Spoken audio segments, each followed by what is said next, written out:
Mama, hongera sana. Asante. Unaenda kuwa bibi tena kwa mara nyingine. Mesha kuwa bibi mara nyingine. Kwa mara nyingine. Ndio. Kitu kikubwa ambacho ulikuwa unakihofia kwenye sherehe ya leo ni nini? Kitu kikubwa ulichokuwa unakihofia? Nilikuwa sihofi chochote. Mimi kwa sababu namtegemea Mungu, huwa sina hofu. Ukiona mtegemea Mungu unakuwa huna hofu. Moja kati ya kitu ambacho Shamira ameniambia ni kwamba Zuchu alikuwa hataki hii. Yeye alitaka iende. Hata mimi nilikuwa sitaki mambo haya. Lakini wenziwe ndio wakaona, mama tunakushauri. Nikamwambia basi ngoja tumuulize Zura vipi. Akasema basi wache wafanye. Basi fanyeni. Diamond amekusifia sana pale. Mama mkwe wake una upendo, ni mama ambaye unasikiliza. Hata wakiwa na matatizo wewe unayasolve kama mama wa wote wawili, sio kama mama wa binti yako tu. Kuna kipindi ambacho lilikuja kubwa ambalo ukaona hii itashindikana? Huwezi kushindwa na ng'ombe, hashindwi na pembe yake. Na mara nyingi mimi huwa nampendelea Diamond. Mwanangu ndio huwa namgomba sana, nampendelea sana Diamond. Kwa sababu sisi kwetu ustaarabu wetu, mwanamume yule akioa wewe ndio anakuwa mwanao, na mwanamke akiolewa anakuwa mtoto wa upande wa pili. Kwa hiyo mimi mara nyingi nakuwa namtetea Diamond mpaka mwanangu asema mama wewe unampendelea sana Diamond, ndio maana anakuwa mkorofi na nini. Na ukorofi vitu vya kawaida, binadamu vitu vidogo vidogo kukosana ni vitu vya kawaida. Inataka subira, mradi hakutii jiti la macho, hakukati mkono. Basi wanaume ndio tumeumbiwa sisi, na sisi tumeumbwa kwa ajili ya wanaume. Vitu lazima vitatokuweko, vikombe tu vikikaa pamoja vitagongana. Sasa sema kwa sababu ya umaarufu wao kitu kinakuwa kidogo, lakini watu wanafanya kinakuwa kikubwa. Sasa ile ndio inayowaumiza watu, binadamu inawaumiza. Mtu anaweza kuumia kwa sababu ya vile watu wa nje wanavyofanya kikubwa. Alafu kuna watu pembeni wa chakunaku wanavitia chumvi na kutaka kuvibeba kama vyao, wala haviwahusu.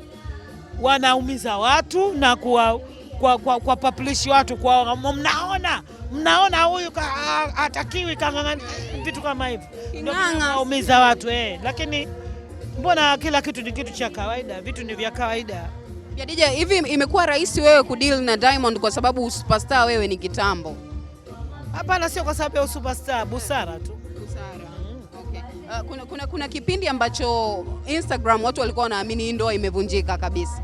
Na kila mtu alikuwa anaongea hivi. Hadi kuna interview moja ulifanya ukasema, kwa nini kila siku mnamsema binti yangu? Kwa nini kila siku binti yangu? Ile ilikuwa imefikia hatua ambayo imekupanikisha hadi wewe kwamba kila siku. Wakati mwingine naudhi. Unajua kukiona watu hata wale waliokuwa karibu naye ambao wako kwenye lebo pamoja nini, wanakuwa baada ya kumtetea wao wanakuwa wanashadidia vitu vya ajabu. Manake unapokuwa na mwenzio, shoga yako au rafiki yako au mtu mko kwenye group moja, ukitokezwa na tatizo unategemea wale wenzio watakutetea. Lakini sasa baada ya kukutetea wao pia wanakukandamiza. Vitu kama hivyo vinaumiza sana. Ilikufanya baadhi ya watu kwenye waliokuwa wanaongea usiongee nao? Pengine mimi siwezi kuacha kuongea na mtu. Kwa sababu dini yetu inakataza kumnunia mtu. Unatakiwa mnunie mtu aliyokuambia kufa tu. Tena unamnunia siku 40 ikimalizika basi. Kwa mimi siwezi kumnunia mtu, vitu vya kawaida. Kama zilivyo nyimbo, maneno ya mkosaji. Kama hivyo tunavyosema. Pia Khadija, mmoja kati ya swali la wengi ni wewe kutokuwepo kwenye birthday ya Mama Dangote siku ile. Mimi sikuwepo, nilikuwa nimesafiri, lakini vile vile nilikuwa sijui na ukupewa mwaliko. Sijapewa mwaliko. Hamna ukaribu ule wa zamani tena? Mimi tangu zamani sina ukaribu nao.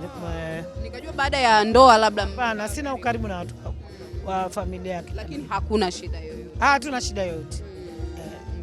Moja kati ya ndoa ambayo kila mtu anaitolea macho ni ndoa ya binti yako. Kila mtu anahisi, yani Diamond hata akionekana labda ameposti picha yuko na video vixen, hajasema kama ana wimbo mpya, watasema mpenzi mpya wa Diamond, ili mradi yamrudie binti yako.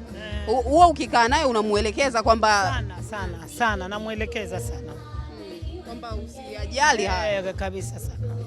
Kuna kipindi inafikia Zuhura mwenyewe anakuja kukwambia mama mimi nimechoka.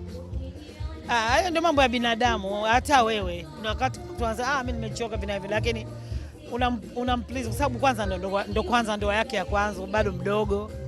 Na vitu kama hivyo natakiwa umfunze, umfundishe aweze kustahimili, na anastahimili sana muda mrefu tangu amekuwa na Diamond mpaka leo. Sema si walioweka chini ndio maana mpaka leo ni siku nyingi.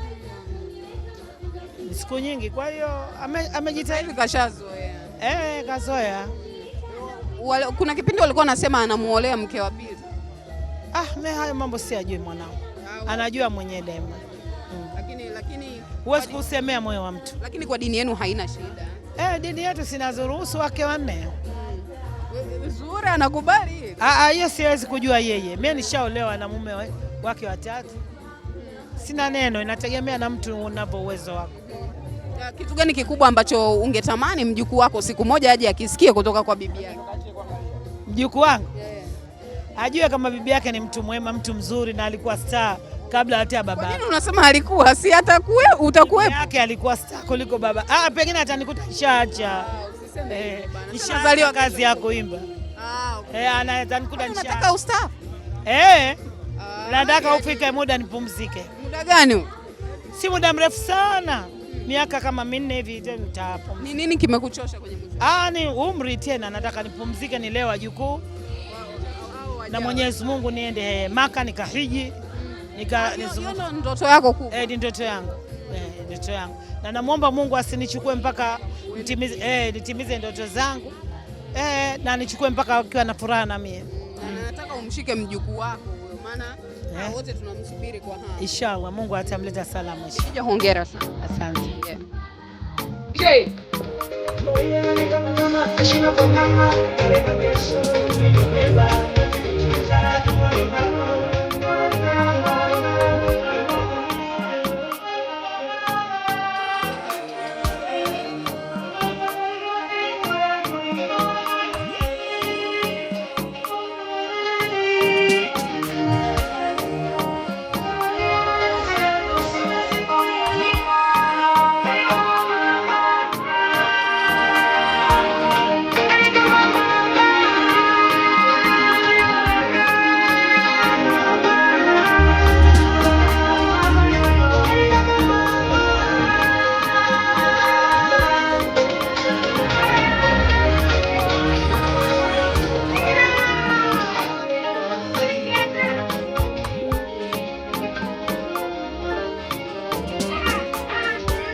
Makofi tafadhali, asante sana Bi Khadija.